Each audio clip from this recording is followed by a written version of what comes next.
Hi everyone and welcome to Before the Bell presented by Sports Combat News. I'm your host Brian Willett, and today on the show we have a local MMA fighter who has a fight coming up on January 26th at Casino in Moncton, New Brunswick for Elite One MMA's Bitter Rival card.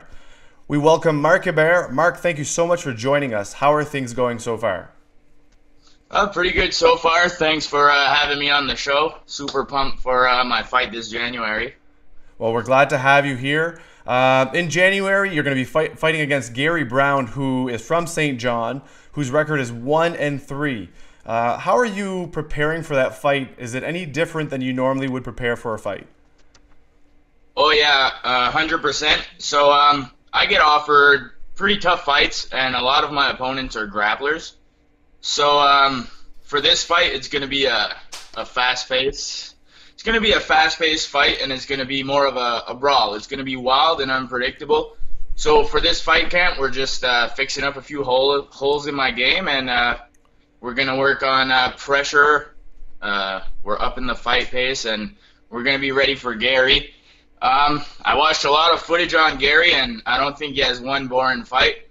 And I don't think he's took more than 2 steps back. So it's definitely, a lot of people say their fights are going to be a war, but this one's definitely going to be quite the battle. And and I've seen you fight quite often, and your fights are always fast-paced, and you seem to lay it out there, which is always entertaining for the fans. And for you as a fighter, I imagine the adrenaline is just kind of rushing through you. You did just come off of a loss to Brad Sullivan. How does that change your game, or you talk about holes in your game and kind of training? Do you start focusing on that weakness more, or do you kind of move on and just start preparing for that next fight? So my fight with Brad made me realize a lot of things. Our coaches tend to tell fighters that ring rust doesn't exist, and that even if sometimes if you don't have a good camp, that the instincts are still there. And for Brad, I was really hoping that was going to be true.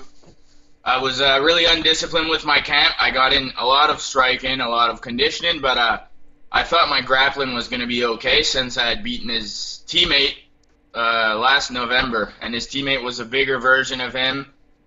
He was ranked higher at the time when I fight him in jiu-jitsu. So I just thought that I was going to be able to handle this one quite well, and didn't go quite my way. So for this fight camp, I'm just making sure to cover everything and to stay disciplined. That's the only difference, really. I'm like back on the wagon. Well, that's always good to hear. And where do you spend most of your training? And I know you fight out of a Championship Boxing Academy. Do you spend most of your time there as a boxer, or do you kind of move around a bit? So I've been in MMA for 4 years now, and for the past 3-4 fights, most of my camps have been down at Spitfire. And for this one, for the last 2, I've been training mostly out of Champions. But yeah, when I'm at Champions, I spar with the boxers, a lot of good boxers with up-and-coming fights. So I'm really working the hands a lot. Gary has heavy hands, so that's my main focus right now. But when I'm there, I move around, I work my Muay Thai. We have some kickboxers that come in, a few grapplers, so there's a good variety of training partners. So a good, well-rounded training camp, really. Oh yeah, 100%. But like for my training camps, I find when I stay too long at one place, I tend to, I don't know, I need to travel around and get as much training as I can in with different bodies and different styles and whatnot. A good variety. Oh yeah. So you talk about being in MMA for about 4 years. What made you get into MMA? Like, what makes you want to be a mixed martial artist? Well, when I was a young kid, my sister's boyfriends used to watch the UFC, right? And I didn't even know what that was. I always imagined myself like opening a karate dojo or something. I used to train karate when I was a kid, but I never knew that MMA or any of this would come to be as big as it would be. But ever since I watched like my first UFCs, I knew that one day I'd compete in there. Like, MMA is different than any other sport. There's grappling, striking. So if you win an MMA fight, there's no excuses. You can't say like, oh, well, if they would have had a jiu-jitsu match, that guy would have won. Like, MMA is the real deal. So Yeah, but back to the question, when did I get into it? I got back into it because I did karate growing up my whole life, and MMA was banned in 2012 or 2015, so that option wasn't on the table anymore. But when the ban got lifted, I started up right away. Right away, started training, and Well, yeah, that's started awesome. training late October, and then by June the year after, I had my first fight. Wow, that's actually quite impressive. So you've really been in the game as a karate athlete almost your whole life, and then started expanding kind of your tool set, if you will, as you got older. Yeah, 100%. Karate, where I'm from a small place, so we mostly had karate and boxing and, all the traditional martial arts. We didn't have any jiu-jitsu or grappling or wrestling down where I'm from, but I've been focusing on that the past couple years now and starting to balance out quite nice. And what are your goals as an MMA fighter? Like, what are you, everyone I think dreams of being in the big show, if you will. What are your goals, and where do you see yourself like in 10 years? Um, well, I'd say I'd definitely love to fight in the big leagues. I mean, I don't know many fighters who wouldn't want to, but really fighting for me is the same thing as a soccer player, a hockey player, right? You go to practice, you don't know how good until you test yourself out, right? Right. Yeah. So I started competing like at 16, 17 in karate, but a lot of people start competing a lot younger. So I just wanted to see what I was made of and if my style of martial arts was legit. So that's really what I think about MMA. It's just really to test myself and to have fun and showcase to everyone what I've been doing while I'm missing these family events and all that stuff. Wow, that's so cool. And we always talk about how, MMA fighters often have a hard time, balancing work life with training camps and upcoming fights and things like that. So, what do you do? Is MMA your full-time job, or do you have something on the side that does pay the bills for you? Well, ever since I've graduated, I've been doing jobs here and there. I've worked in customer service. I've worked minimum wage jobs. I've worked construction jobs. My last job was finished construction. But yeah, I've worked all sorts of things, and right now my main focus is MMA. So for this one, this is one difference from all my other fights. I'm going to be focusing fully on this fight right here. No other distractions, no working late or whatnot. We're focusing primarily on Gary. No, but that's awesome, right? You put your full focus on there and you get ready for it, and then eventually, hopefully, you get that shot at a bigger fight card or a bigger promotion, if you will. And then that all that hard work does pay off. So I watched, I follow your fighter page, and I saw you post. You're doing some outdoor training, shadow boxing, and things like that. Is that a typical thing for you, whether it's winter, summer, to do some outdoor training, if you will? Oh, 100%. Like, just for example, just for my conditioning, I used to go to the gym a lot in the gym, and I used to hit the treadmill. I'd run up anywhere between 9 to 12 kilometers, and I'd do that. But there's nothing like getting outside and moving your body yourself, running and getting some hill sprints in. And I love shadow boxing and all that. So basically, when you guys see me doing workouts outside, it's like I'm killing time. I'm just having fun. Instead of playing video games, I'm trying to be a little more productive with my time. No, I think, and that's great, right? It prepares you for the fight, and it gives you, you get to be outside and you get to do the thing that you love. Oh, 100%. And sometimes you're in the gym a lot, so changes. It's good for the mind to get outside and get some fresh air and stuff. Absolutely. So let's talk weight cut. That seems to be the big issue a lot of the times with fighters, is weight cut. So you are a 155 fighter. My first question is, what do you walk around at? So this morning I woke up. It's funny because we're following another fighter, and he's a week out from his fight, and he's actually as heavy as I am right now, 3 months out. But yeah, right now I'm 176, and I'm fighting at 155, so I've got a good 21 pounds to go. But for my last fight, talking about weight cuts, I was 183 a week and a half before my last fight in August.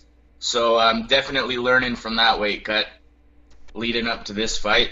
So this fight, I'll probably only have like 6, 7 pounds to cut if I'm lucky. Whereas my last fight, I cut 37 pounds in like a week and a half. So Wow, that's got to be hard on the body. I can only imagine. So when you oh talk yeah. a long weight cut versus a short weight cut, like are you kind of watching what you eat, or you have a meal plan? Is that really how you would do that? Because I know a shorter weight cut, I think you dehydrate the body a little bit and try to lose some water weight. So what is your long term plan for weight cut?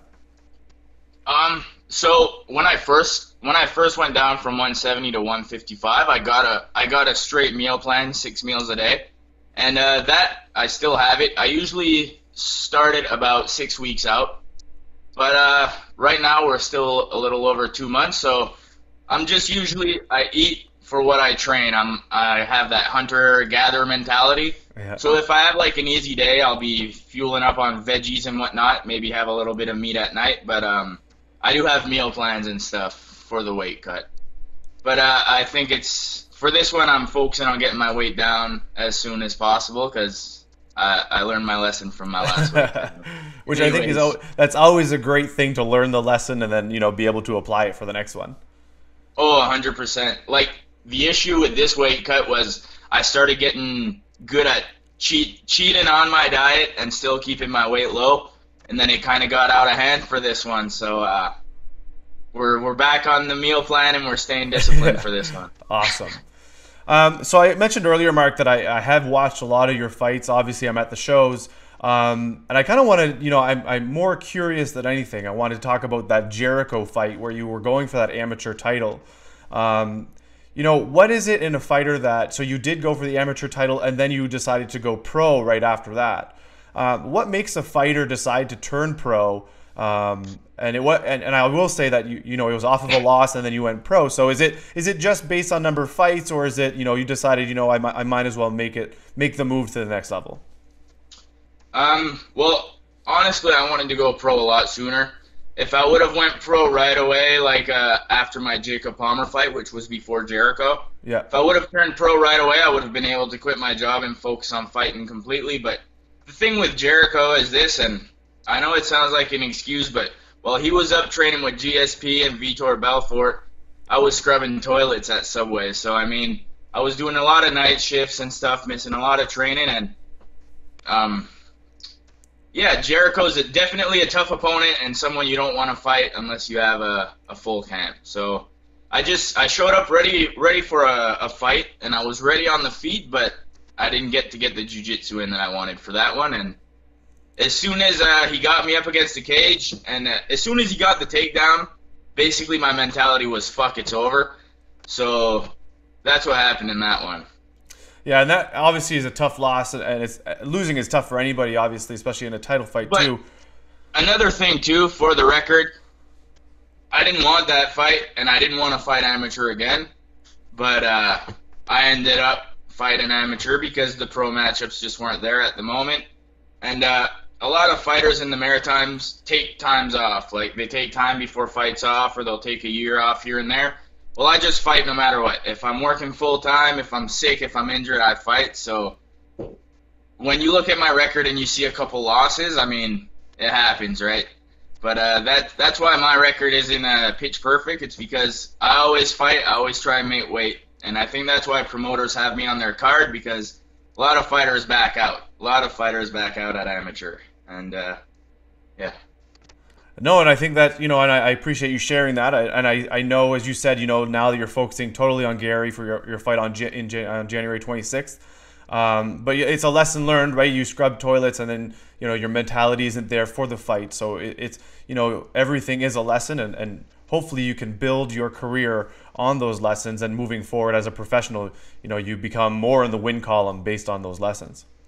100%. And, like, just to be fair, like, if Jericho is watching this, I take nothing away from him. Any opponents that have beat me could have beaten me on a full fight camp. Like, at certain levels, it's just sometimes it's whoever's on that night, and so taking nothing away from my previous opponents. They're all beasts, and much respect to them. Absolutely, and I'm sure those who lost to you would say the same for you, because when anybody watches you in the cage, you truly are a beast and you showcase all of your skill sets, whether you're standing or whether it's on the ground. And I can guarantee that this fight on January 26th between you and Gary Brown will be quite the match to see, and it's going to be high paced, like you were saying. So Marc, thank you so much for taking the time to chat with me today. Before we take off, do you have any sponsors you want to thank or any shout outs you want to do? I've been fairly I stayed active all last years, but I haven't been sponsor hunting or anything like that. So no sponsors yet to announce, but I'll just give a quick shout out to everyone supporting me, my beautiful girlfriend who helps me through my ups and downs, and just all my coaches and my training partners, and for you for having me on. Well, no problem, Marc. And again, we thank you so much for joining us here on Before the Bell, episode 1. And hopefully we'll be able to chat more on more interviews as you move forward in your career. And, I look forward to seeing you in the octagon on January 26th for that bitter rival card put on by Elite One MMA. And for anybody out there watching, don't forget to buy your tickets. This Marc Hebert versus Gary Brown is bound to be fire in the cage. The sparks are going to fly, and nobody should blink because they're going to lay it all out in the cage. Oh, no. Just if I can add this, Brian, sorry. I'm tongue twisted between French and English here. No worries. Gary, like I said, Gary doesn't take a step back. He has heavy hands. He might try and take me down. It might stay standing. Who knows? But it's going to be a wild fight.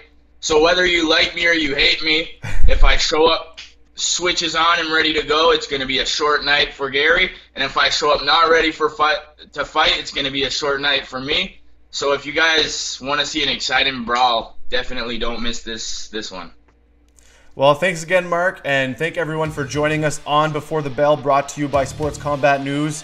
We will see everyone at Casino New Brunswick in Moncton on January 26th for Elite One MMA's Bitter Rival.